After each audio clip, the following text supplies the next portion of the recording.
The FBI says the New Orleans truck attack was a lone act of terrorism. Authorities are now confirming 14 people were killed after the driver of that Ford pickup truck plowed into a crowd of people on Bourbon Street on New Year's Day.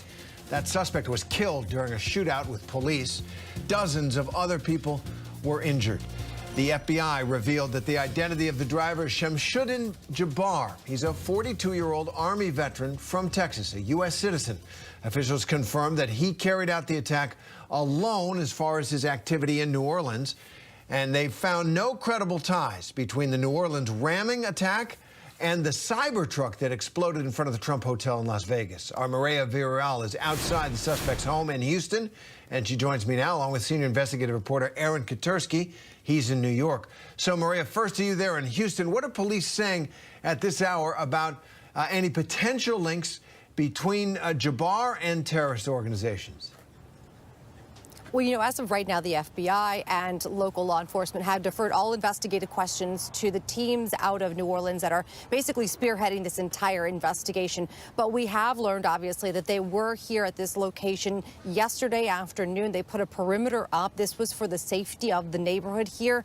They wanted to make sure that they were able to search the home before allowing people to come back in. So they were telling people, if you can go somewhere else for the night, it is for your best safety and the safety of your family. As of this morning, they were able to search the home, get inside, and try and figure out how or what went down here. You know, we were able to speak with a neighbor as well, Terry, just a little bit ago. He actually was able to pinpoint the exact home that this suspect lived in. You know, there's 3 homes on this property, all manufactured homes. The smallest one belonged to the suspect. He said this was a man who was, for the most part, calm. He was friendly, waved to them often, but also a very private person as well. All right, Maria, thank you for that. And Aaron, the FBI now says there's no link between this ramming and yesterday's incident in Las Vegas where a Tesla exploded outside Trump Hotel. What are we learning?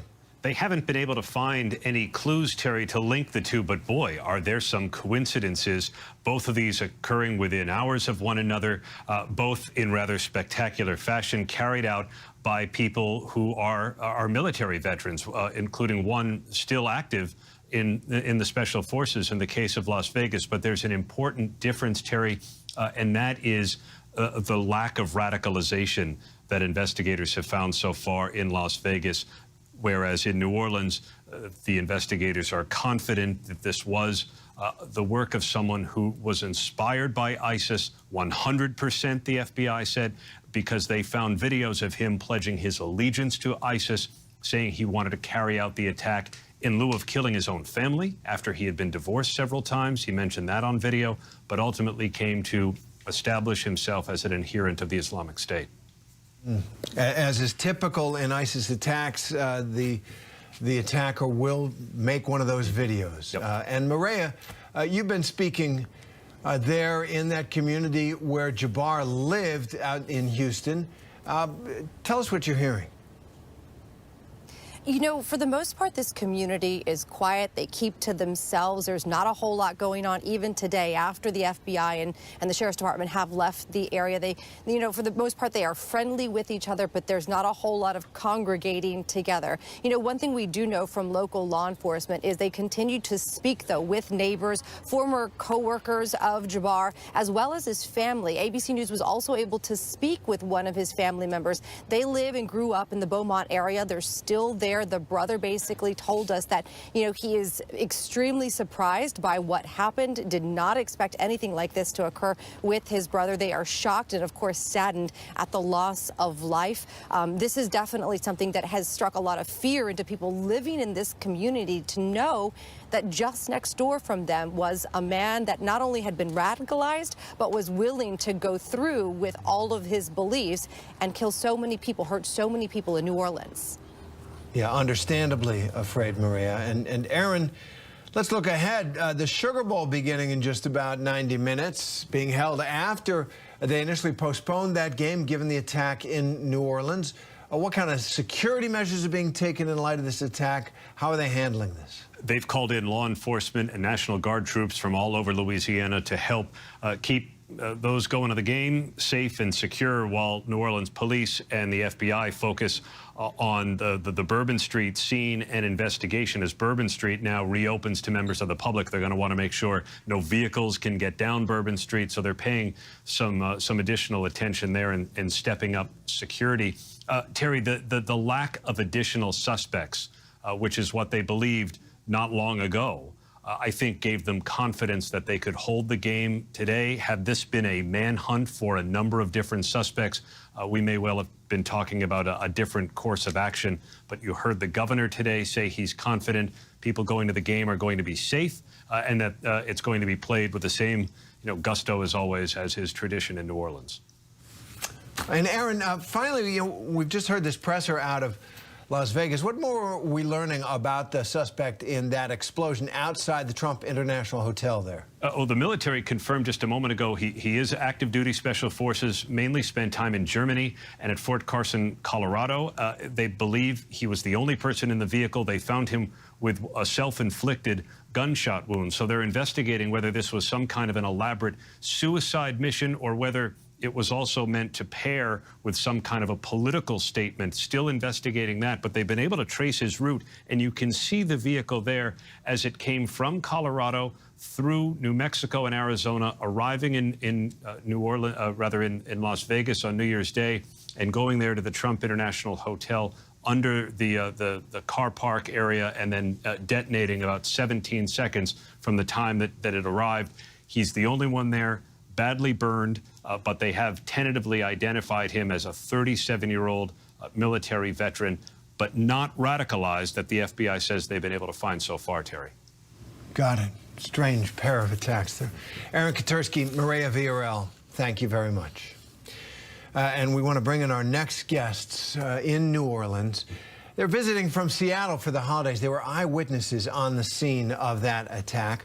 Paul and Annika, we're going to be identifying you by your first names. Thank you very much for joining us. Our condolences for going through that. Thank you for your time. Yeah, no problem.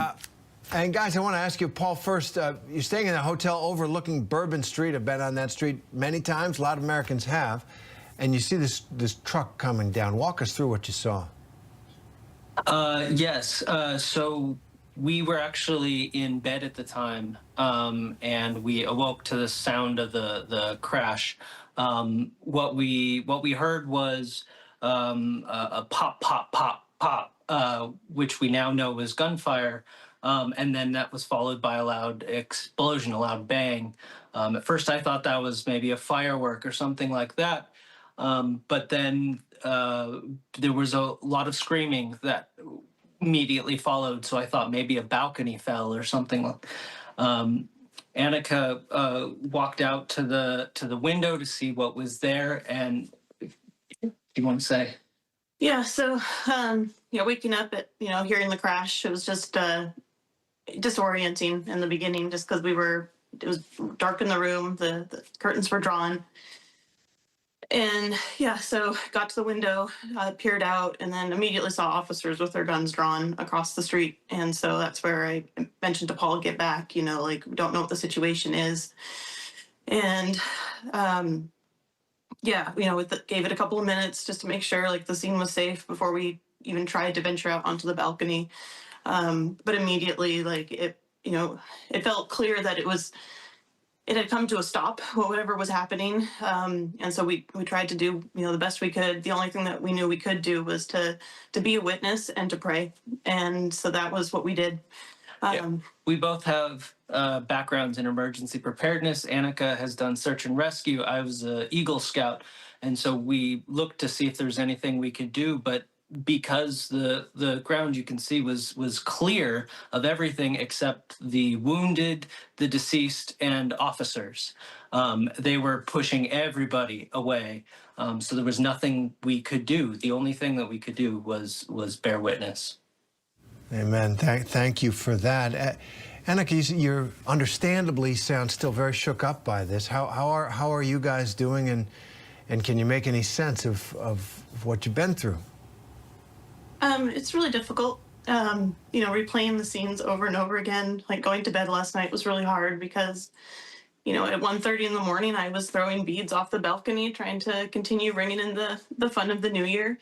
We'd only been in bed for maybe 30 minutes, 45 minutes tops, before the crash hit. And so, that feeling of trying to go to sleep is where we were at when it happened.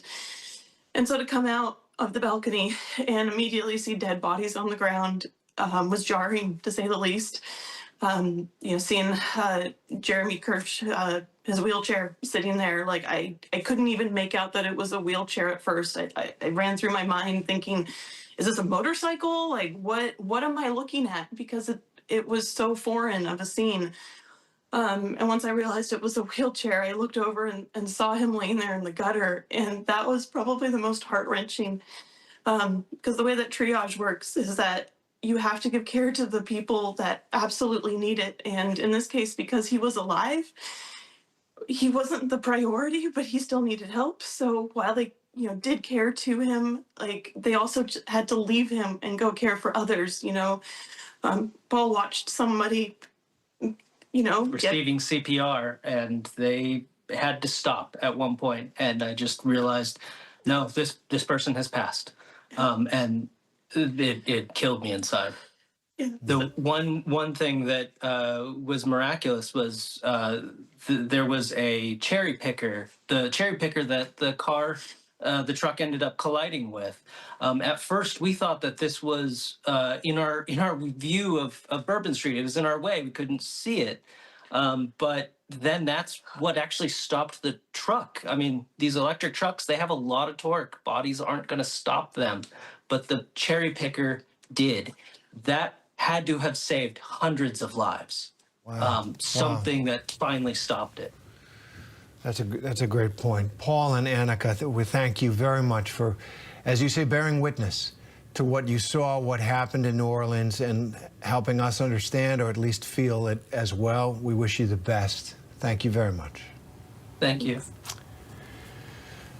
Well, let's look at some of the practical concerns here, bringing in National Security Specialist Pat McGonigal. So, Pat, police now say the suspect posted videos on social media indicating that he was inspired by ISIS. And an official has also told ABC News that he was radicalized in the last few years. We've heard about this pattern before here in Europe and elsewhere. This is exactly what officials have been concerned about. Did people miss the signs, or is this just the way we live today? I'm afraid it's the way we live today. We've done a tremendous job, law enforcement, in the past few years, and tremendous job was done by law enforcement just in the last couple of hours putting together the investigation. Unfortunately, though, there's no stopping of the amount of people who are inspired. And so we do our very best to put them under investigation and then watch them. But if someone hasn't done anything yet, there's nothing really we could do until an act is done. So it's unfortunately the sign of the times, but it's also regular operations for the FBI. We stop hundreds of attacks a year, and we put the guys behind bars who do them. And these deadly ramming attacks, we've seen them over the years. I was a foreign correspondent in Europe in the 20-teens, Berlin, Nice, over and over. Just recently we saw it happen at a Christmas market in Germany, and of course, Charlottesville, Virginia in 2017. These kinds of attacks are dastardly. It feels like they're increasing, I guess, for a reason. They're easy. Yeah, Terry, these are horrible, and they're relatively easy to do. Anyone can rent a vehicle or use their own vehicle that's big and ram it into a crowd. There's going to be a lot of talk about what kind of barriers we should have. Did we have correct barriers? But even though we put barriers up, bad guys will find ways around them. And we have to do our best to stop the bad guys and put those guys under investigation that we think are radical to begin with.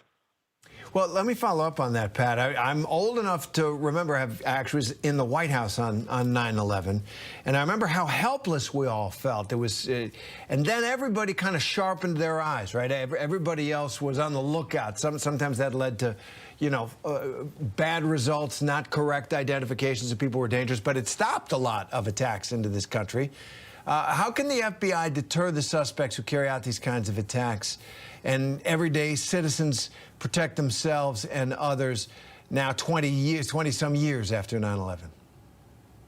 Yeah, you know, my college classmate actually died in 9/11, so that was the reason I joined the FBI, and that was a motivation that a lot of us had, and a lot of us were really aware of the new reality of our world right after 9/11. We've forgotten that a little bit. We've gotten away from that. Luckily, things have settled a little bit, but I think we're back there, right? And it's see something, say something. So the FBI and local law enforcement gets their best tips from the public. If something doesn't feel right, you call in. Quickly, we have a system that separates the chaff from the real responses, the things we need to really look at and take under investigation. But that's how it's done. All right. Pat McGonigal, thank you very much for your insight and expertise on this. Thanks a lot. Thanks, sir. Well, this deadly attack unfolded less than 2 miles from the Caesars Superdome, where the Sugar Bowl was originally set to be played last night. Instead, Notre Dame's going to square off against Georgia in their college football playoff quarterfinal game this afternoon, just a little over an hour from now. ESPN's Laura Rutledge has more on the extra security that's in place and how the teams are handling this delay. Laura?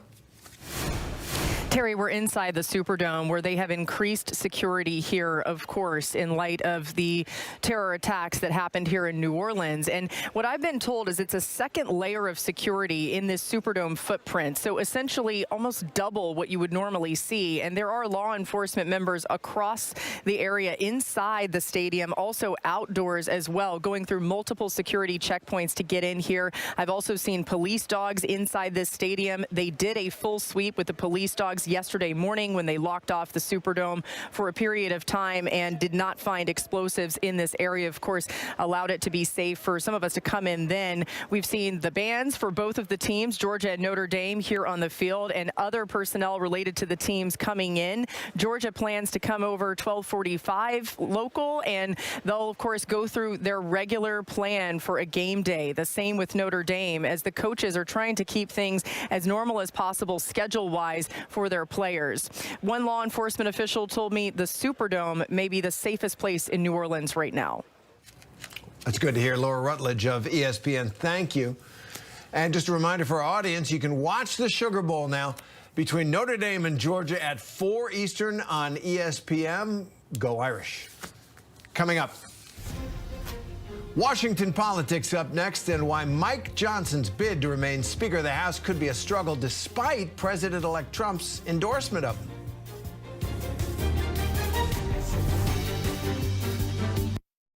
Hey, I think I have a fever. I don't feel so good either.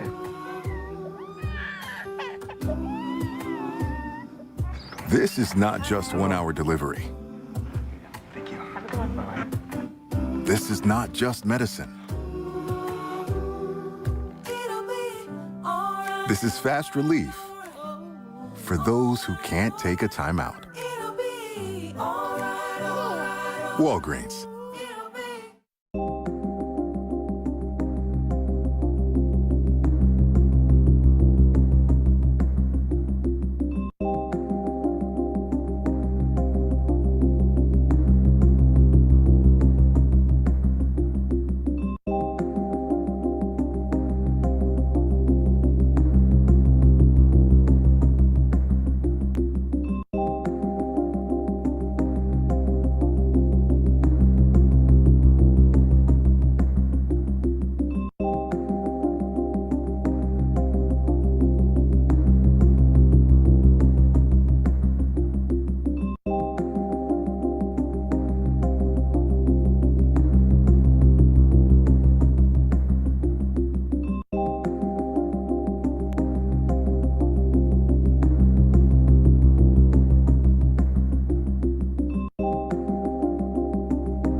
Welcome back to ABC News Live. The 119th session of the Congress of the United States kicks off tomorrow, and the battle to be Speaker of the House is on.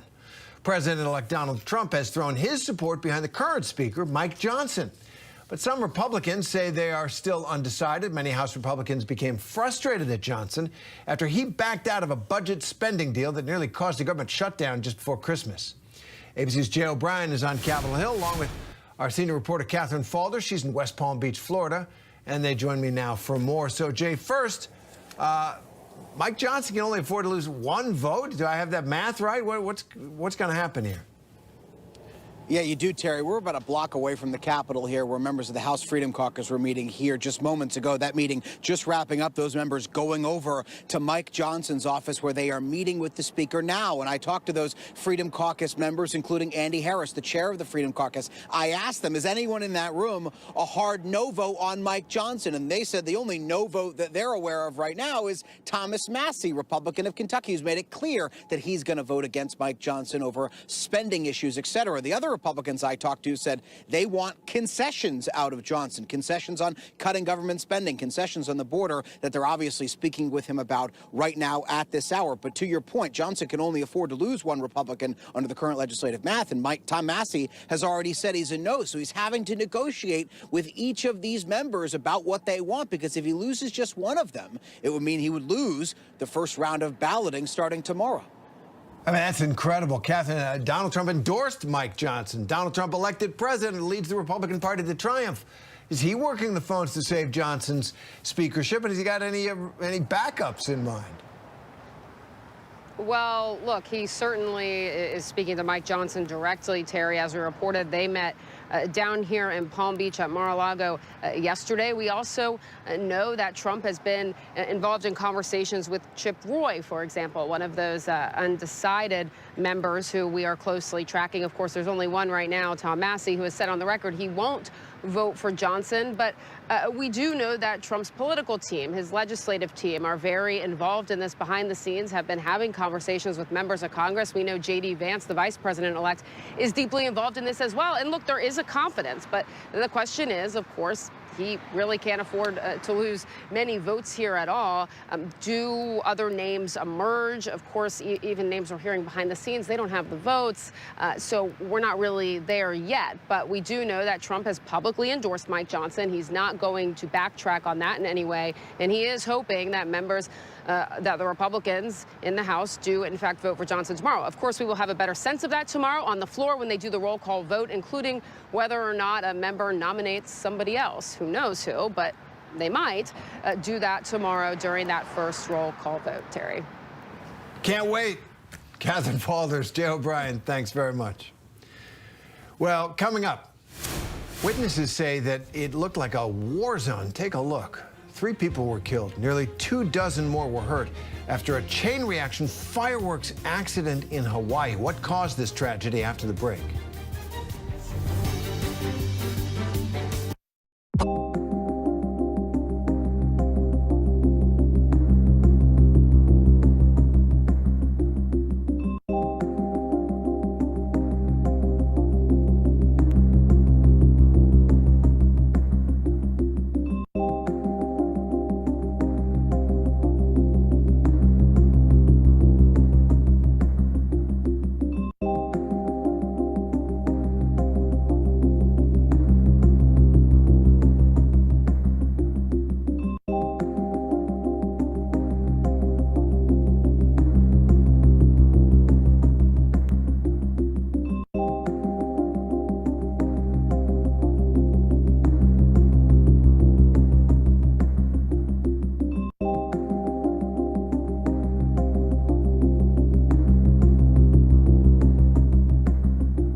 Burlington, Vermont, right in the heart of the path of totality. Wherever the story is, we'll take you there. You're streaming ABC News Live.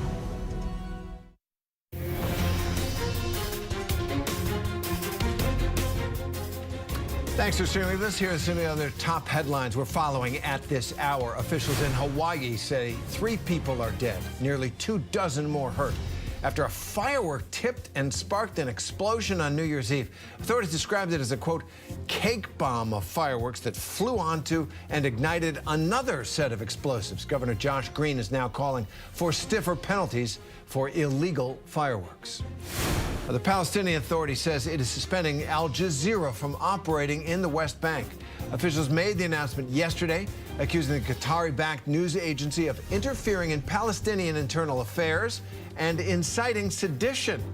This comes just months after the Israeli government shuttered the broadcaster's offices in Jerusalem, citing national security concerns there. Al Jazeera has denounced this decision.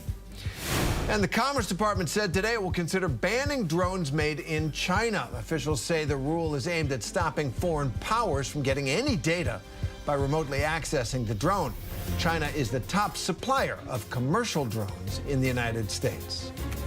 Well, the news never stops. I'm Terry Moran. Thank you for streaming with us. There's more news coming up next.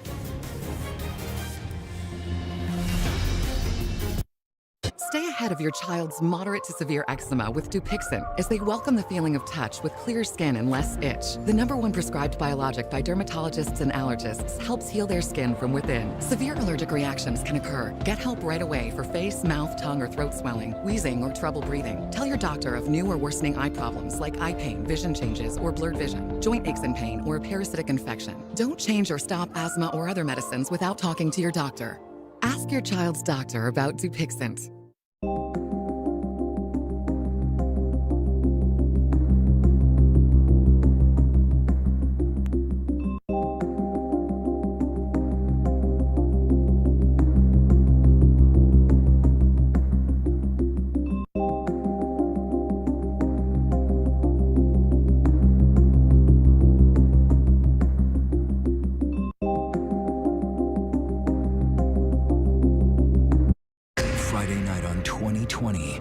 Student mysteriously vanishes on winter break. It was an Ivy League college student with his whole life in front of him. Did he run away? Was he injured? Had he been abducted? Now, follow the clues across social media and text messages, and the exclusive with his sister. I remember showing the police, like, look what I have. Who cracked the code. We tried that password in, and boom, we're in. The Last Text, the all-new 2020, Friday night on ABC. You're watching America's #1 streaming news. Keep streaming with ABC News Live.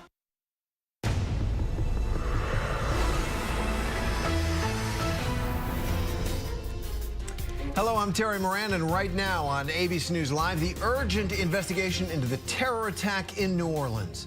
Authorities say the attacker, who plowed his rented Ford 150 Lightning truck into a crowd on Bourbon Street, killing 14 people, acted alone and was inspired by ISIS.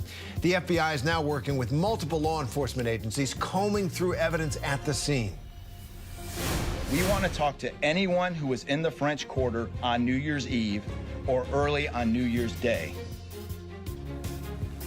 New details are being released about the man at the center of the investigation. 42-year-old Shamsuddin Jabbar was a U.S.-born citizen and U.S. Army veteran from Texas. Meanwhile, more victims of the tragedy are being identified. Families, friends, entire communities, all in mourning. I'll see something that reminds me of him, and I'll break down. And authorities in New Orleans are announcing that Bourbon Street is officially back open for business. All of this as tens of thousands of people are getting ready for this afternoon's Sugar Bowl. Our special coverage of the New Orleans attack starts right now.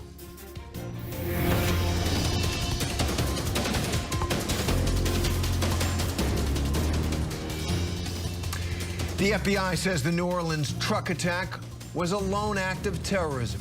Authorities are now confirming that 14 people were killed after the driver of that Ford pickup truck plowed into a crowd of people on Bourbon Street on New Year's Day. That suspect was killed during a shootout with police.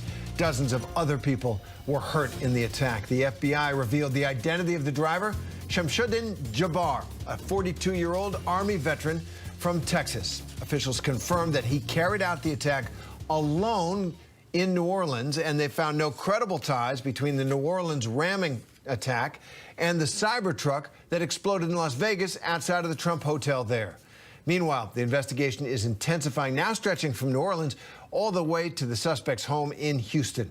Police are also increasing security in New Orleans ahead of today's Sugar Bowl, and tributes and vigils are already pouring in for the victims, among them a recent high school graduate and a former college football player and a single mother. Let's bring in Morgan Norwood. She is in New Orleans outside the Superdome, along with Maria Villarreal, who's been reporting outside the suspect's home in Houston. Morgan, first to you. You're outside the Superdome there. What's the latest on security? How do people feel about going to this game? Yeah, well, Terry, I can tell you there's certainly heightened security. If you'll recall, just a few hours ago, the governor insisting during that press briefing that the city of New Orleans is as safe as it's ever been. I can tell you from even where I'm standing, the streets are shut down in and around the Superdome. It is lined with droves of police officers. We have seen drones go up in the air as well. We know that there are bomb-sniffing dogs, and this area is just teeming with law enforcement officers. We also know this area will continue to remain shut down, barricaded for several blocks, even throughout the evening after the game has been played. So those are just some of the few of the security measures. Obviously, multiple checkpoints, bag checks. I mean, more than 400 officers on the ground here to secure this highly anticipated matchup here. Yeah, and you can hear the crowd behind you. They're already getting ready for the game, just about an hour away. The FBI has said that there's no link between this ramming and yesterday's incident in Las Vegas, where a Tesla exploded outside a Trump hotel. What's the latest at this hour on that? Yeah, no connection there, but of course they are still investigating whether there's a potential connection. They'll be combing through leads there. The other thing that they are reversing course on as it pertains to this investigation right here in New Orleans, yesterday's truck ramming, they now say that there was only one suspect, that the suspect in this case acted alone. And they say that they arrived at that particular conclusion because they've gone through hours and hours of surveillance footage, tracking down the suspect's movements. We're also learning a little bit more about his path to radicalization. Authorities announcing that the suspect in this case had posted several videos to Facebook about his plans, initially to attack his own family members, but apparently walking that back in the days before the attack because he thought that it would distract from his religious motivations. We know that there are potential ties to ISIS, all of this according to the FBI. Again, authorities say that they've recovered multiple devices, I believe 3 phones, 2 laptops that they believe belong to the suspect. They're also searching a home down in Texas where we know Maria is, that they believe is connected to him as well. But again, authorities say that they are chasing down hundreds and hundreds of leads as they try to piece together a motive for this attack, Terry. For sure, Morgan, thank you. Maria, we're getting new pictures of the driver, I understand, Shamsuddin Jabbar, and we're also hearing from his half-sibling. Described the suspect as someone who wouldn't hurt a fly. That's inaccurate, but what can you tell us about what you're hearing there? You know, we spoke with a number of neighbors that live in this community. It's a small area outside of, Houston proper called Greens Point. The neighbors here basically say that he was a private kind of guy. He was nice, he was cordial, but he also just didn't visit with them very much. We actually spoke with one of the other families that lives on this particular property. There are 3 homes. Jabbar had one of them, the smallest one, and then his neighbor that was about 50 feet away, the Bashir family, they basically said that, they knew of him. They had seen him several days ago. They even saw that white truck that was used in this attack, but never would they have imagined that he would have done something like this. He'd been living here for over a year and a half, at one point even living with his mother or having his mother live with him, and never did they get an indication that he was planning anything like this whatsoever. Never said anything to them about his religious beliefs. And so again, in absolute shock. We have spoken with a number of people who have said that they have also given this information and spoken with not just local law enforcement, but the FBI as well. We have tracked down, like you mentioned, family members who have also said they have spoken with the FBI, trying to just piece together exactly how this all happened. And Maria, where does the investigation of the suspect's home and his background there in Texas, where does it go from here? You know, so Terry, there was a video that the suspect actually posted himself on a YouTube channel that he had under his name. It has since been taken down, but the video was from about 4 years ago in 2020. It basically showed what law enforcement contacts were telling me. It showed a normal guy, right, trying to, get business out there by putting, a video on YouTube. Then you see what happened just the other day, on New Year's Eve, New Year's Day, and they're trying to piece together in the last 4 years what may have happened to have him convert into this person. The FBI did mention, obviously, that he posted about being converted and committing to his religious beliefs and ISIS, over the summer. But really, they're wanting to talk with co-workers, family members, people who have known him. We do know that, for example, he had, several ex-wives. What was his demeanor after their divorces? What was what was he saying to them? To his children as well. All of those are going to be conversations that are being had now to try and get a full scope of how this person evolved over the last 4 years into what we saw on New Year's Eve. Absolutely. Maria Villarreal and Morgan Norwood, thank you very much. Well, I want to get right to our next guest there in New Orleans, whose district was directly impacted. Eugene Green, a member of the New Orleans City Council. He represents District D, and he joins us now. Our condolences to you. Thank you for your time, for your service to that great city that we all love. Councilman, how is the community holding up there?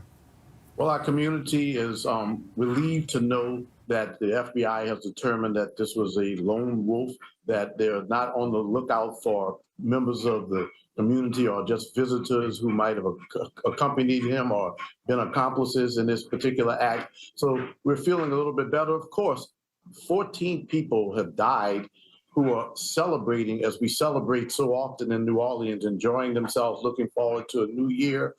So many people, over a score of people, are injured and are still in the hospital. Two brave officers who confronted this terrible person who committed this heinous act are in the hospital right now. So as a city, we certainly are recovering. But we're a city that's recovered from Hurricane Katrina and many other natural disasters along those lines. We also had challenges during the pandemic. At the end of the day, we're a city that is strong, and we're going to be strong for ourselves and also for our nation at this challenging time. No doubt, Councilman. Do you know if any of the victims, as they've been identified, were voters in your district? What can you tell us about what we know so far and about the support that's being provided to families, to all those impacted? There's such a challenging time because this terrorist, this person who had no regard for anyone's life, pulled onto a street where people were engaged in festivities. And you'll see that most of these are going to be young people who are out enjoying themselves, who probably had no political persuasion that was either opposed to or in favor of whatever he was considering. They were just enjoying themselves. It was an attack on humanity, on people having a good time, enjoying themselves, looking forward to New Year's and a new year and a new resolution, a new direction. It's very, very tragic in that respect. But I will let you know that there is a lot of victim support going on right now in our city. We created a fund through the Greater New Orleans Foundation to support the victims of this crime. We have within the city of New Orleans, the Sheriff's Office, the New Orleans Police Department, Family Justice Center, and other entities. There are funds and there are counselors who can help with grief for those who have a need. And very honestly, you can contact the City of New Orleans. You can even send a message to me, eugene.green@nola.gov, and I'll share with you information on victim assistance. And we express our condolences to those who have lost family members, and we hope for a speedy recovery for those who are hospitalized due to their injuries. That's great, Councilman Green. That is the spirit of New Orleans, that embrace that we all feel when we visit your great city.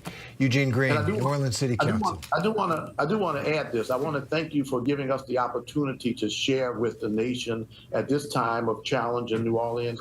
I do want to say this: the terrorists achieved nothing. I'm right outside of the place where the game is going on today, and also Bourbon Street was just opened up again today. For anyone who's considering such an act, think about the waste that you are experiencing if you do such a thing. We are going to get back to normal. We're going to be bigger and better than ever because of this tragedy, because it's brought our community together in a way. The terrorists achieved nothing. The citizens of New Orleans are strong, and we are going to be strong for the people of our nation, too. We're not going to change or alter our lifestyle. We're going to continue to seek those things which enhance the quality of life for all of us. We are strong here in New Orleans. All right, Councilman Green, thank you again. Thanks very much for being with us. You're welcome. Well, let's continue this conversation with ABC News Justice Department reporter Alex Mallon. Alex, you know, what more are authorities learning about the attacker's background and motivation here?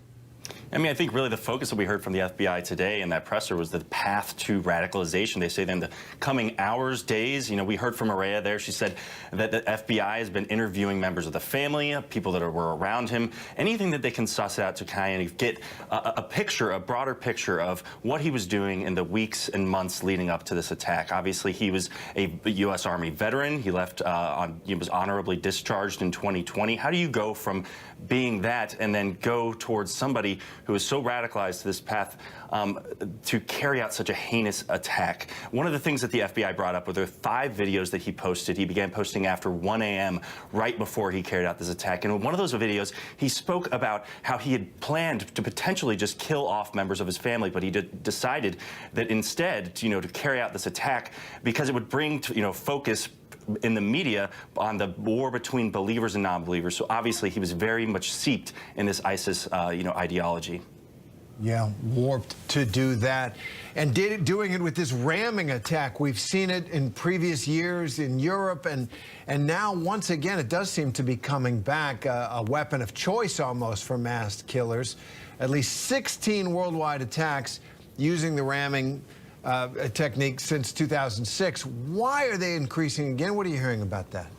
I mean, I think crime analysts, you know, point out that what we just saw, I mean, the disastrous effects of this in New Orleans, it's, you know, seen among, you know, radicals as a very quick way to kill a very large number of people without really any ability for law enforcement to stop you. I mean, obviously, we saw how quickly police rushed onto the scene, were able to neutralize the suspect, but the carnage that he was able to inflict, not in minutes, but in just seconds, that is really the attractive target, whereas being, you know, when you have to operate a rifle or a high-powered assault rifle, you have to have some kind of training. You know, there's an instance where, you know, the gun might jam, you may need to reload. This is something where you are in a protected vehicle, obviously inflicting a vast amount of damage in a very short amount of time, Terry.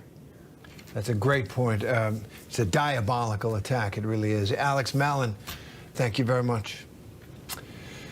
Meanwhile, the FBI says that there is no definitive link between the attack in New Orleans that Alex is just reporting on and the Cybertruck explosion outside the Trump International Las Vegas hotel. The FBI and ATF are now searching a townhouse in Colorado Springs that's believed to be the home of the suspect, Army Green Beret Matthew Allen Livelsberger, who is an active duty soldier.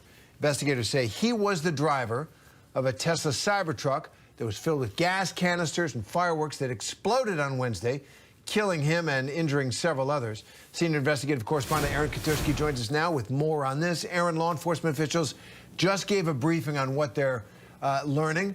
What can you tell us? Livelsberger died of a self-inflicted gunshot wound to the head, Terry, and that occurred just before the Cybertruck blew up about 17 seconds after it pulled into the valet at the Trump Hotel in Las Vegas.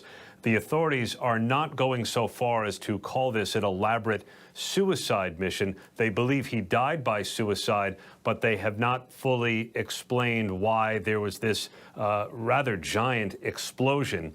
There were guns in the car legally purchased just a few days ago on December 24th.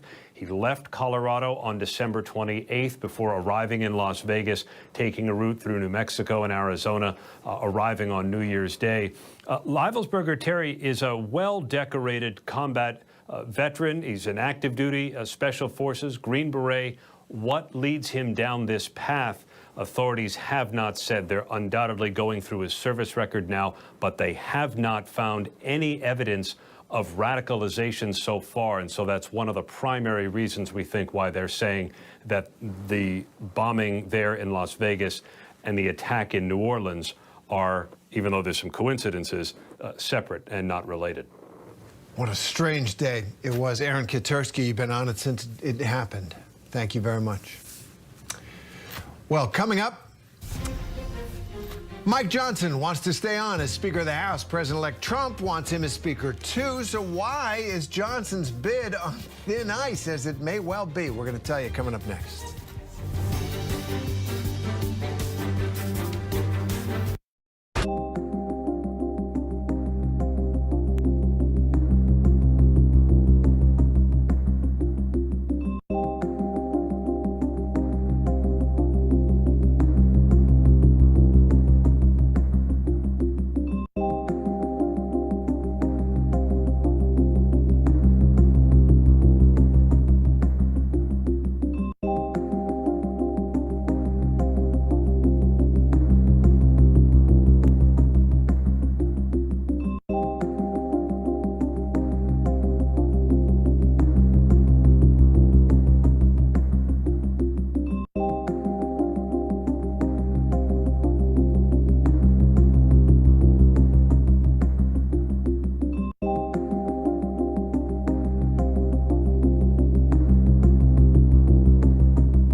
Welcome back to ABC News Live. The 119th session of the Congress of the United States kicks off tomorrow, and the battle to be Speaker of the House is on.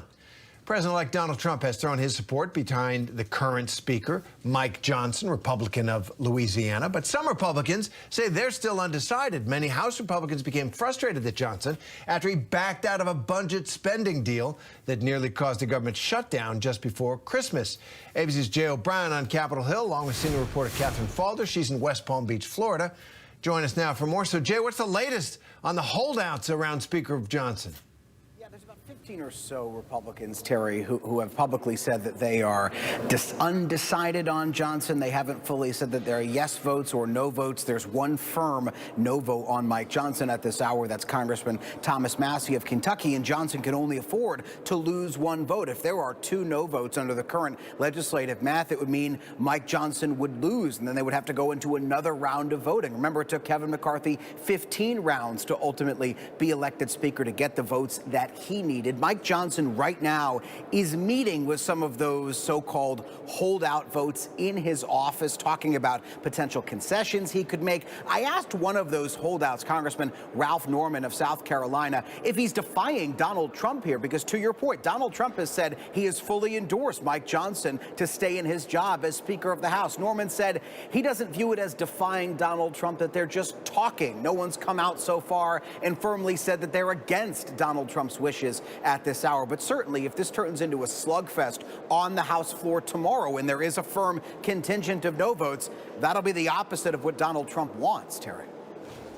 Yeah, I mean, it's interesting. Thank you, Jay. Catherine, Trump endorsed Mike Johnson. I thought this was Trump's party. What's going on?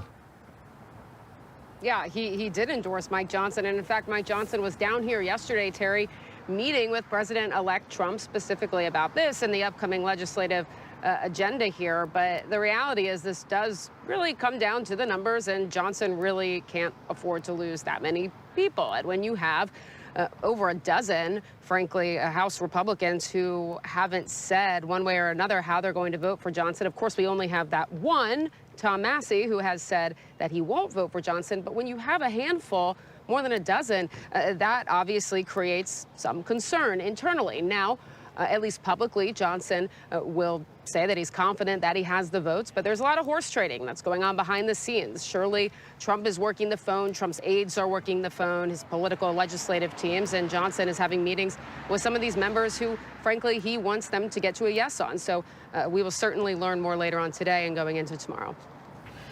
All right, stay tuned. Catherine Falders, Jay O'Brien, thank you very much.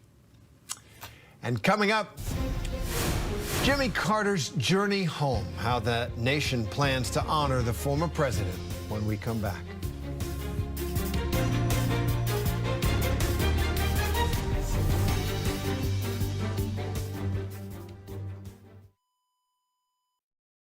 Busy with your crew but need a checkup? Kid wakes up with a fever? We're here for that. Advocate Healthcare makes it simple to get primary care that fits your life. See our virtual options online. Big or small, we're here for it all. Now Taxes is getting the TurboTax app and filing your taxes yourself 100% free if you didn't file with us last year. Now this is taxes. File free in the app by 2/18 when you switch to TurboTax, do it yourself. Once in a lifetime is never enough. Never enough. For the ring finger, for every finger. For right now, for the future. For all the joy, the love, the warmth, the brilliance. For all that is beautiful in life. For all the precious moments. For anywhere. Anywhere. And everywhere. For all the right reasons. Or just because. Diamonds, diamonds, diamonds. For all who love. Pandora, lab-grown diamonds. The news never stops. We are here in Israel, a nation at war. We heard what appeared to be gunfire. The former president rushed off the stage. Hurricane Helene ravaging the coastline of Florida. It's moving really fast, screaming across the state. And that's why ABC News Live never stops. Taking you to the center of the story. As news breaks live. We hear the small arms fire around us. We're right on the border between Ukraine and Russia. ABC News Live is there for you at the start of your day all morning live. ABC News Live, right there, as events unfold across the day. ABC News Live, breaking down the day's top stories. Lyle and Eric Menendez, there is new evidence in this case. ABC News Live Prime going there, wherever the story is. Are you going to build it back up? And ABC News Live, lighting up the weekends. With breaking news and all the latest pop headlines. Happy Oscars Sunday. A lot to watch for tonight. ABC News Live. Because the news never stops. Reporting from the firefighter helicopter base here in Santa Ynez, California, I'm Kana Whitworth. Wherever the story is, we'll take you there. You're streaming ABC News Live.